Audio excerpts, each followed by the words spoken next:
जय महाकाली, जय माँ मेलडी, जय माँ चामुंडा। मैं काली फिर से आपका स्वागत करता हूँ मेरे इस चैनल श्री महाकाली दरबार में। तो दोस्तों, आज मैं इस विषय पे बात करना चाहता हूँ आपको कि ज़्यादातर लोग मुझे कॉल करके पूछते हैं कि गुरुजी उन्हें इतने दिन तक साधनाएँ करी, इतने मंत्र जाप किए, फिर भी हमें कुछ महसूस नहीं हुआ, कुछ सिद्धि प्राप्त नहीं हुई। तो सबसे पहले मैं उसके एक ही सवाल पूछता हूँ कि भाई आपके गुरु महाराज कौन है, आपके गुरु का नाम क्या है। तो वो मुझे एक ही बात बताया कि भाई मैंने महाकाल को अपने गुरु माने हैं। कोई बोलता है कि मैंने दुर्गा देवी को अपना गुरु माना है, कोई बोलते हैं कि मैंने हनुमान जी को अपना गुरु मान के साधना कर रहा हूँ। तो आपकी सिद्धि कैसे होएगी? आपको पता ही नहीं चल रहा है कि आप जो साधना कर रहे हो इसके अंदर गहराई से क्या क्या जानकारी चाहिए, आप कहाँ गलती कर रहे हो, आपको बताने वाला कौन है? अब भगवान तो आएगा नहीं कि आपको बताने कि बेटा कि ये आपकी गलती हो रही, तू इस तरह नहीं इस तरह से जाप कर। मैं आपको ये बात बताना चाहता हूँ कि भाई साधना के अंदर, मंत्र साधना के अंदर गुरु की क्या आवश्यकता है, उनकी क्या भूमिका रहती है। तो आज ये वीडियो आप पूरा देखिए, आपको बहुत ही अच्छी जानकारी मिलेगी, आपके कुछ भ्रम दूर हो जाएंगे। महापुरुषों ने ऐसा बोला हुआ है कि हरि रूठे तो गत एक है कि गुरु शरण में जाए। हरि रूठे तो गत एक है कि गुरु शरण में जाए, पर गुरु रूठे तो गत एको नहीं और हरि ना होत सहाय। जो अगर आपसे कोई भी परमात्मा, कोई भी देवी देवता अगर आपसे रूठ जाते हैं तो आप गुरु के शरण में जाते हो तो उनका मार्ग वो दिखाते हैं आपको कि भाई आप क्या करें, किस मंत्र की साधना करें, कौन सा उपाय करें। आपको गुरु आपको मार्गदर्शन देता है। और दूसरी बात कि अगर गुरु रूठे तो इस धरती के ऊपर, ये नवखंड धरती के ऊपर आपकी कोई सहायता नहीं कर सकते, क्योंकि गुरु रूठे तो गत एको नहीं और हरि ना होत सहाय। उसमें देवी देवताओं भी आपकी सहायता नहीं कर सकते। तो गुरु का क्या महत्व होता है साधना क्षेत्र के अंदर, उनकी क्या भूमिका रहती है और किस तरह से गुरु आपको सहायता करते हैं, ये आपको इस वीडियो में आपको जानकारी मिलेगी। तो ये वीडियो को पूरा देखिएगा। जो मेरे जो गुरु है, मंत्र साधना के जो गुरु है, शान गुरु और कान गुरु, तो मेरे कान गुरु तो है, लेकिन जो मेरे शान गुरु है वो मेरे पिताजी है। क्योंकि जो भी मैं करता हूँ साधना, जो भी वगैरह मैं करता हूँ, वो सब उन्हीं के सानिध्य में रह के ही करता हूँ। मेरे पिताजी जब 14-15 साल के थे तब से इस लाइन में साधना क्षेत्र में वो है, और उनका पूरा जीवन उन्होंने साधना क्षेत्र के नाम कर दिया। हालांकि मेरे गुरु है, मेरे गुरु को मैं साल में 2 साल में एक बार मैं ज़रूर मिलता हूँ, लेकिन जो मंत्र साधना के जो मेरे गुरु है, जो देवी देवताओं के कैसे सिद्धि करते हैं, कैसे उनसे अपना कार्य करवाते, तो सभी जो मुझे जानकारी मिली है वो मेरे पिताजी से ही मुझे मिली है। तो आज मैं उनसे आपकी मुलाकात भी कराता हूँ और उनसे आपको मैं जानकारी दिलाता हूँ कि भाई गुरु की क्या आवश्यकता होती है। आपके जीवन के कुछ समय इस वीडियो को आप दोगे तो आपको बहुत ही अच्छी जानकारी मिलेगी, आपके दिमाग के सारे भ्रम दूर हो जाएंगे। तो अब मैं आपको मेरे गुरु से मिलवाता हूँ। धर्म प्रेमी भाइयों बहनों, आप अब मेरी बात ध्यान से सुनिए। आपको जो मैं आज बात बता रहा हूँ वो गुरु शिष्य की बात है। सब लोग गुरु तो करते ही है और सबका गुरु होता ही है, वो धर्म गुरु होता है। धर्म गुरु कोई हवन पूजा कथा पढ़ाकर गुरु करा लेते हैं, या रामदेव पीर बाबा का पाठ करते हैं और कान फूका लेते हैं, कान में फूक मारते हैं और मंत्र बता रहे हैं। तो मंत्र ये बताते हैं कि एक हाथ में श्रीफल देते हैं और सामने रामदेव पीर का पाठ चल रहा है और बताते हैं कि आज से तू मेरा शिष्य बन गया, मैं तुम्हें सर पे हाथ रखता हूँ, तुम्हें गुरु दीक्षा दे रहा हूँ। अभी गुरु दीक्षा दे रहे हैं तो क्या बता कि हाथ से अच्छा काम करना, दान पुण्य करना, अच्छे में पाँव धरना, बुरे काम में पाँव मत धरना, आँखों से अच्छा देखना, बुरा मत देखना, कानों से अच्छा सुनना, बुरा मत सुनना, और दया भावना और सबके ऊपर प्रेम भावना रखना और अपना परिवार अच्छी तरह चलाने का, माता पिता की सेवा करना, आपका सगे वाले कुटुंब जो भी आते हैं उस सब के साथ अच्छा बर्ताव करना, और अपना कुल देवी देवता इष्ट देव की पूजा करना, ये गुरु करते वक्त ये प्रतिज्ञा अपने को सिखाते हैं और वो प्रतिज्ञा से अपन चलते हैं, उसको धर्म गुरु बोलते हैं। अभी धर्म गुरु कर लिया तो हर एक का धर्म गुरु तो होता ही है, अगर नहीं होता है वो तो बिना गुरु का होता है। अभी धर्म गुरु कर लिया और धर्म का ज्ञान देते हैं, सनातन धर्म में ऐसे गुरु अपन कर लेते हैं। कोई कोई तो ऐसे बोलते हैं कि मेरा तो शिव जी गुरु है। अभी शंकर भगवान अपने गुरु बन जावे तो फिर तो कठिनाई होएगी नहीं ना। संसार में पूरा दुनिया चलाने वाला देव को आपने गुरु बना लिया तो फिर आपको साधना भी कुछ करने की जरूरत नहीं है, क्योंकि शिव स्वयं शिव आपके गुरु है। फिर आपको क्या कठिनाई होती है?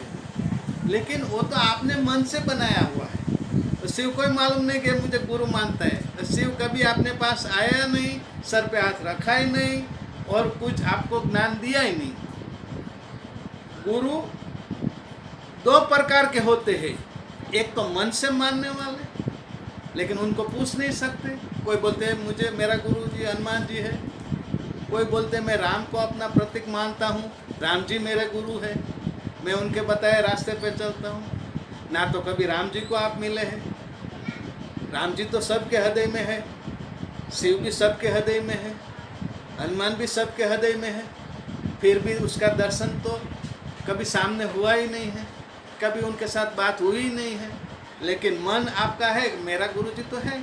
चलो मन की व्याख्या से आप जी रहे हो, अच्छी बात है, बहुत अच्छी बात है। लेकिन आप कुछ साधना करना चाहते हो, किसी भक्ति के अंदर आगे बढ़ना चाहते हो, तो आप कैसे बढ़ सकोगे? अगर आज का ज़माना यूट्यूब का है, आज बड़े बड़े जानकार लोग आपको यूट्यूब पे ज्ञान दे रहे हैं और वो पढ़कर आप करने लगे हैं, जैसे वो बताते हैं ऐसे जाप पाप करने लगते हैं। लेकिन ऐसे करने से भी आपको सिद्धि नहीं मिलती है और कठिनाई का सामना ही करना पड़ता है। और आप बोलते हैं कि मैंने तो इतना कुछ किया, गुरु जी कुछ मुझे तो सिद्धि नहीं मिली, आपने बताया वो मंत्र तो गलत लगता है, कुछ मुझे फ़ायदा नहीं हुआ। अरे कैसे होगा? आपका गुरु जी नहीं है, आप जो धर्म गुरु है वो तो खाली धर्म का नीति नियम क्या निभाना है, क्या परिवार चलाने का, समाज में कैसे रहने का, देश में कैसे रहने का और कैसे कैसे तरह सबके साथ व्यवहार करना, वही बताता है। और मंत्र तंत्र साधना जो होती है उसके अंदर वैराग्य बनना पड़ता है, उसके अंदर अलग गुरु होता है, उसको शान गुरु बोलते हैं, जो एक महान सिद्ध पुरुष रहता है जिसने साधना खुद की है, खुद अनुभव किया है और वो किसी और को शिष्य बना के उसको वो तैयार कर सकता है। जैसे कि आपको गाड़ी चलाना नहीं आता है 4 व्हीलर और आप गाड़ी चलाना चाहते हो तो कैसे चलाएंगे? ऐसे डायरेक्ट बैठ के तो आप काउंटर घुमा नहीं सकते, कोई गेयर गलत तो पाड़ेगा तो एक्सीडेंट होगा। तो उसका गुरु करना पड़ता है, कोई और ड्राइवर रहता है उसको बोलना पड़ता है मुझे गाड़ी चलाना सीखना है, वो आपको ट्रेन करेगा और आपको गाड़ी चलाना सिखाएगा, फिर जाके आपको लाइसेंस मिलेगा और फिर आप रास्ते पे गाड़ी चला सकते हो, मंजिल पर पहुंच सकते हो। तो वो भी गुरु बन गए। तो अपना जीवन जो हिंदू धर्म के शुरुआत से गुरु होते हैं, शुरुआत से जन्म से पहला गुरु कौन होता है मालूम? माता और पिता गुरु होते हैं। वो अपने को खाना खिलाना, सुलाने का, कैसे बात करने का, कैसा चलने का वो माता पिता सिखाते हैं। फिर आपको पाठशाला भेजते हैं, फिर आप 1 से 1 से आप आगे बढ़ते हो और 100 तक पहुँचते हो। तो गुरु का परंपरा तो अपने हिंदू धर्म में पहले से ही है और होना ही चाहिए। गुरु के बिना तो आप कोई काम कर ही नहीं सकते हो। तो गुरु कितने प्रकार के होते हैं? अभी जो शान गुरु है वो आप कुछ साधना करने वाले हैं तो कोई साधना सिद्ध साधक को आप गुरु कीजिए, उसकी देख रेख में उसके साथ मिलके उसका सपोर्ट लेके वो साधना कीजिए, तब जाके आपको सिद्धि मिलेगी, तब जाके वो मंत्र सिद्ध प्राप्त होगा। लेकिन उसके लिए पहले तो आपको क्या बनना है? पहले तो आपका खान पान सुधारना है। आप क्या खाते हो, क्या पीते हो, उसके ऊपर निर्भर रहता है। आप क्या मांस मटन सेवन करते हो, मदिरा सेवन करते हो, बीड़ी सिगरेट तंबाकू पान सेवन करते हो। तो पहले तो आपको सिद्ध पुरुष बनने के लिए ये सब दुर्गुण वाली चीज़ है उसको बंद करना पड़ेगा। दूसरी, शुद्ध भोजन खाना पड़ेगा, शुद्ध भावना से रहना पड़ेगा, ब्रह्मचार्य का पालन करना पड़ेगा। दूसरी बात, सिद्धि तो सिद्ध पुरुष बनने के लिए ये सब दुर्गुणों निकालना पड़ेगा। फिर दूसरी बहुत बड़ी अहम बात है, वो अहम बात यह है कि आपको पहले तो सबका दिल जीतना है। आपके घर में परिवार में कितने लोग हैं, माता है, पिता है, भाई है, बहन है, कितने लोग हैं, सबका दिल आप जीत सकते हो क्या? सबके साथ अच्छा आपका व्यवहार है क्या? किसी को आप दिन भर नाराज करते हो क्या? सबका आशीर्वाद चाहिए, सबका प्रेम भावना चाहिए, छोटे से छोटा, बड़े से बड़ा, सबका दिल जीतना चाहिए, सबके साथ अच्छा व्यवहार करना चाहिए और वाणी शुद्ध रखना चाहिए। जबान पे आपको साल में एक बार भी गाली नहीं आनी चाहिए, शुद्ध जबान रखना चाहिए। सरस्वती है जबान के ऊपर, किसी भी मंत्र आप पढ़ते हो तो पहले तो जबान साथ देगी, तभी आप मंत्र पढ़ सकोगे। और उसको शुद्ध नहीं रखोगे और बोलेगे मुझे सिद्धि नहीं मिली, मुझे देव कोई दर्शन नहीं हुआ, दर्शन कैसे होगा? पहले आप खुद कुछ सिद्ध पुरुष बनो और ब्रह्मचार्य का पालन करो। और दूसरी बात यह है कि कोई भी देवी देवता अपने को आसानी से नहीं मिल जाते, मंत्र आसानी से सिद्ध नहीं होते हैं। मंत्र सिद्ध करने के लिए आपको क्या करना है, क्या नहीं करना है, उसका आप अवश्य ध्यान रखिए। और दूसरी बात खास ये है कि बहुत लोग कहते हैं कि भाई मैंने इतना शनिवार का उपवास किया, इतना वो साधना किया, वो मंत्र किया, कुछ सिद्धि मिलती नहीं, ये सब झूठ है, उसमें कुछ सच्चाई नहीं है। अरे भाई तुमने 21 शनिवार किया, 21 शनिवार आपका सही हुआ है क्या? उसमें आपकी खुद की खामी आपने ढूंढी है क्या? कि उस दिन आपने क्या क्या किया था, क्या नहीं किया था, कितने समय मंत्र पढ़े, कितने समय नहीं मंत्र पढ़े, मंत्र पढ़ते समय आपका ध्यान उधर था क्या? आपका उधर ध्यान नहीं होगा, क्या आपकी कोई गलती चल रही होगी, आपका स्थिर मन नहीं है। जब तक आपका स्थिर मन नहीं होगा तब तक आपको कोई सिद्धि नहीं मिलेगी। ये बात आप ध्यान रखिए कि पहले तो आप प्रफुल्लित बनिए, नॉर्मल बनिए, एक नॉर्मल इंसान बन जाइए। आपके अंदर जो अहम है, अहंकार है, उसको मारिए और सबके साथ मिल के, सबका दिल जीत के आप कोई भी साधना कर सकते हो। अच्छे गुरु के साथ मिल के और अनुभवी आदमी के साथ मिल के काम करो तो सिद्धि मिलती है। बाकी तो ऐसे तो बहुत लोग हैं, माला लेके बैठ जाते हैं और बता देते ये करो, वो करो, ये करो, कुछ होता नहीं और मंत्र का और तंत्र का, साधना का अपमान होता है। तो मैं आप सबको एक ज्ञान आज जो बता रहा हूँ, ये बात मेरी ध्यान से सुनिए। और दूसरी एक बात है, वो बात आप ध्यान से सुनिए। अयोध्या नगरी थी, वहाँ एक ब्राह्मण का पुत्र था और उसके गुरुजी थे, वो शिव पूजन थे, और शिव को ही मानते थे और शिव की भक्ति करते थे। और उस समय उस पुत्र को ऐसा लगा कि मेरा गुरुजी शिव पूजन में, भक्त में मस्त रहता है तो शिव ही सत्य है और सभी दूसरी साधना गलत है, और शिव की मस्ती में रहता था। एक दिन गुरुजी शिव जी मंदिर में शिष्य पूजा कर रहा था और गुरुजी आए। गुरुजी आए, शिष्य खड़ा होके गुरुजी को नमस्कार नहीं किया, पाँव नहीं पड़ा और बैठा ही रहा और ओम नमः शिवाय का जाप करता ही रहा। उस समय शिव जी वहाँ ही थे। शिव जी क्रोधित हो गए कि तुम मेरी साधना में इतने मगन हो, गुरुजी को तुमने देखा है फिर भी तू उठ के गुरु को नमस्कार नहीं किया, तो गुरु का अपमान हो गया। जो गुरु का अपमान करता है वो भगवान को क्या मानेगा? तो शिव जी प्रकट हुए और प्रकट होकर श्राप दिया, अब तू अयुत जन्म तक अजगर बन के जिएगा, जा मुझे तुझे श्राप देता, तू उठा नहीं, अब पड़ा ही रहे पूरी अयुत जन्म तक। तो इतने समय में तो शिव जी अदृश्य हो गए और वो अजगर बन गया। अब इस गुरु जी ने देखा कि मेरा शिष्य इस मुसीबत में पड़ गया, मेरा शिष्य तो अज्ञानी था, थोड़ा ज्ञान कम था और मेरे को उठ के नमस्कार नहीं किया और शिव ने ऐसा श्राप दे दिया।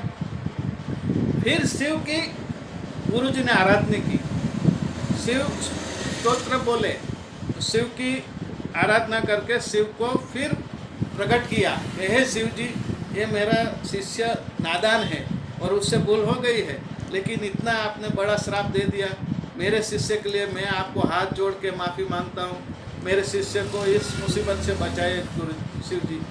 फिर गुरु जी की बात सुन के शिव जी को दया आया कि मैंने एक बार श्राप दे दिया, वो मिटेगा नहीं, लेकिन तेरा हाथ जोड़ के माफ़ी मांगना, शिष्य के लिए इतना लगाव देखना, मैं प्रसन्न हो गया हूँ।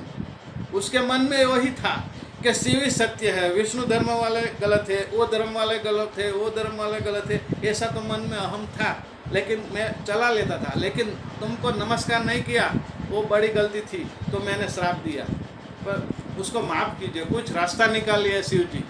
तब शिव जी बोले, कब जन्मेगा मरेगा, जन्मेगा मरेगा, अयुत योनि में उसको पसार होके जाना पड़ेगा, और अयोध्या नगरी में फिर से उसका जन्म होगा, उसका लास्ट जन्म होगा, वो कौवे के रूप में जन्मेगा, और वो उसका लास्ट अवतार है।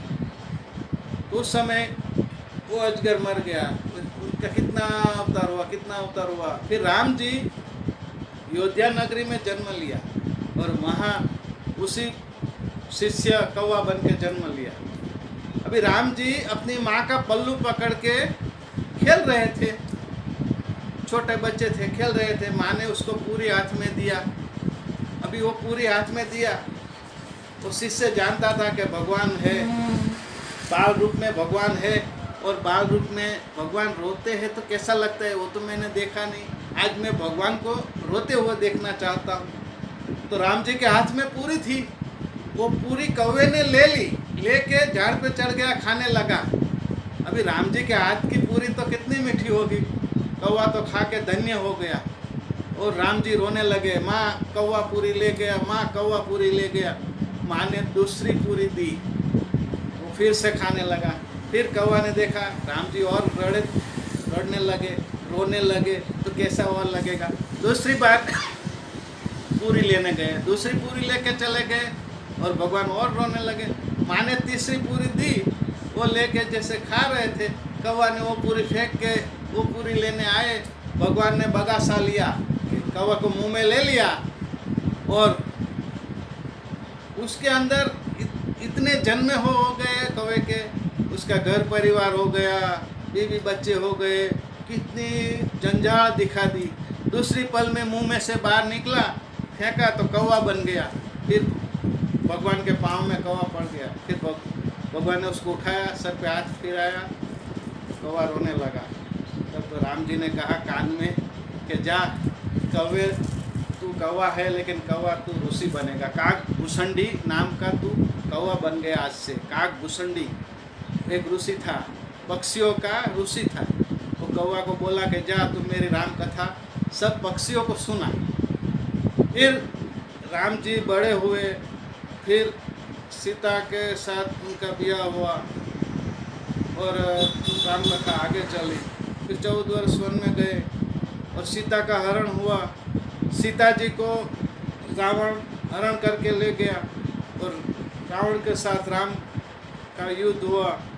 वो युद्ध में राम और लक्ष्मण को नागपंच बाण मारा, और दोनों बंधा गए, मूर्छा अवस्था में ला दिया, नागपंच बाण मार के। उस समय गरुड़ पक्षी को बुलाया, और उसको बोला कि भाई ये नागपंच बाण में से राम और लक्ष्मण को छुड़ाओ। फिर राम और लक्ष्मण को छुड़ाया गरुड़ ने, वो सब श्रप थे, वो श्रप खा गया, उनको छुड़ा के उसमें मूर्छा में से ये कर दिया। फिर गरुड़ को मन में शंका उत्पन्न हुआ कि आज इतने महान राम जो देव है, देवों के देव है, वो कैसे बन सकते, और ये बाण से उसको बांध दिया। आज मैं गया तो मैंने उनको छुड़ाया, तो भगवान कैसे बन सकते। वो गरुड़ वहाँ से मन में ये सोच के चले गए। फिर रास्ते में शिव जी मिले, शिव जी को हाथ जोड़ के खड़े रहे, शिव जी खड़े रहो खड़े रहो। हाथ में त्रिशूल था, डमरू था, सबके गले में माला था, मुंड माला थी, और शिव जी को बोला कि गरुड़ पक्षी नमस्कार किया, शिव जी महाराज आप खड़े रहो, और मुझे ये दुविधा है, वो दुविधा में से आप निकालो। क्या है बोल। कि राम और लक्ष्मण नागपंच बाण से बंधे क्यों, और उसको मुझे छोड़ाने जाना पड़ा, वो तो भगवान है। हाँ तो वो भगवान है, सही बात है, लेकिन तू रास्ते में मिला है, और रास्ते में मैं तुम्हें कैसे सब बात बता सकता हूँ। अब मैं तुझे बता, तू आज तू जा, वहाँ जाके तुमको उसकी सच्ची जानकारी मिलेगी। कहाँ कि काकभूषणी नाम का एक कौवा है, वो राम कथा कर रहा है, उनको मालूम है सब, उनके पास जाए। गरुड़ पक्षी वहाँ गए, कौवा कथा सुना रहा था, मोर बेल सब पक्षियों बैठ रहे थे, सबको कथा सुना रहा था। भाई आज मैं यहाँ आज्ञा छोड़ा, मेरे पक्षी के राजा आ गए गरुड़ जी, उसको नमस्कार किया, उसको आसन दिया, बैठे। फिर बोले कि बोलो मैं आपकी क्या सेवा कर सकता हूँ। कि भाई सेवा की बात मत कर, मेरे को एक दुविधा है, एक बात है, वो बात की जानकारी लेने में तेरे पास आया। आप बताइए क्या है। कि नागपंच बाण से राम भगवान और लक्ष्मण जी कैसे बंधा गए और मुझे जाके छोड़ाना पड़ा, वो कैसे हो गया, उसकी बात की जानकारी हो तो मुझे बताओ। काकभूषणी कौवा ने बोला, गरुड़ जी आप तो विष्णु के वाहन हो, भगवान विष्णु आपकी पीठ के ऊपर बैठते हैं, फिर आप उनकी लीला को नहीं समझ पड़े। राम जी है वही विष्णु है, और विष्णु को आपने राम के अवतार में छोड़ाया, लेकिन आपको उसकी लीला नहीं मालूम पड़ी, जैसे मुझे मालूम नहीं पड़ी थी। वो तो आपके पीठ पे ही बैठे थे, उसको आप गमन करा रहे थे। अगर राम जी नागपंच बाण से बंधा नहीं जाते और वो मंत्र फेल होता, तो मंत्र की भाषा क्या रह जाती। मंत्र तो मंत्र का ही काम करेगा। असुर ने मंत्र का प्रहार किया और सामने भगवान है तो भगवान भी बंधा गए। तो मंत्र से तंत्र से भगवान को भी अपन बांध सकते हैं और अपनी मर्जी मुजब काम भी करा सकते हैं, लेकिन आपकी भावना क्या होती है, काम करने की भावना पे आधार होता है। अगर आप पूरा सोच के किसी को नष्ट करने का, किसी को हानि पहुंचाने का ऐसा सोच के आप कोई काम कर रहे हैं, कोई साधना कर रहे हैं, तो वो देव को मालूम है कि ये मुझे प्राप्त करके क्या कराने वाला है। तो आपकी सोच असुरी सोच हो गई, वो सिद्धि नहीं मिलेगी। सिद्धि करने का मतलब ही ऐसा है कि जन कल्याण के लिए सिद्धि कीजिए, किसी को मदद रूप करने के लिए कीजिए, किसी का दुख मिटाने के लिए कीजिए, किसी को आगे बढ़ाने के लिए सिद्धि कीजिए। अरे किसी को बढ़ा भी नहीं सकते, किसी का भलाई नहीं कर सकते, लेकिन अपना घर परिवार अच्छा चलाने के लिए तो कीजिए, लेकिन अच्छा काम करने के लिए सिद्धि कीजिए। तो मेरी बात यहीं पूरी होती है। आप ये बात मैंने जो भी बताई वो ध्यान से समझ के आगे बढ़िए। मेरा आपके ऊपर पूरा आशीर्वाद है, और आप लाइफ में कुछ करना चाहते हो तो ये बात मेरे ध्यान में लगाए और उसी ध्यान से आप आगे बढ़िए। ऊपर वाला आपको हमेशा साथ देगा। देवी देवता सब साधना के भूखे हैं, भावना के भूखे हैं। उसको कोई भोग से कोई मतलब नहीं, आपकी भावना का ही बड़ा भोग होता है। आप उनके ऊपर कितना प्रेम रखते हो, कितना विश्वास रखते हो, कितना उसको चाहते हो, उसके ऊपर ही देव देवता पसंद होते हैं। आपका मन के अंदर डगमगा मन रहेगा, होगा कि नहीं होगा, होगा कि नहीं होगा, तो कुछ सिद्धि नहीं मिलेगी। 110% मैं कर रहा हूँ, उसके पीछे पड़ जाओ हाथ धो के, अच्छे गुरु का साथ लेके अच्छी साधना का अच्छा अनुभव करो, तो आपको सिद्धि है। अपना एक देश ऐसा है हिंदुस्तान कि उसके अंदर हर एक सिद्धि आसानी से मिल जाती है, लेकिन करने वाले की भावना के ऊपर निर्भर रहती है भक्ति। भक्ति तो हर इंसान के लिए प्रेरणा ही है। जय माता दी, जय महाकाल। तो दोस्तों, ये जो मेरे पिताजी है, जो मेरे गुरु महाराज है, जो मेरे मार्गदर्शन है, उन्होंने जो आपको बात बताई है, वो बात पे आप अपने विवेक और तर्क बुद्धि से सोचिए और अपने आप मनोमंथन करिए। तो ये बात अगर आपको अच्छी लगी हो तो मेरे वीडियो को लाइक करें, कमेंट करें और शेयर जरूर करिए। और अभी तक आपने मेरे चैनल को सब्सक्राइब नहीं किया है तो मेरे चैनल को सब्सक्राइब करिए। तो जय महाकाली, जय माँ मेलडी, जय माँ चामुंडा।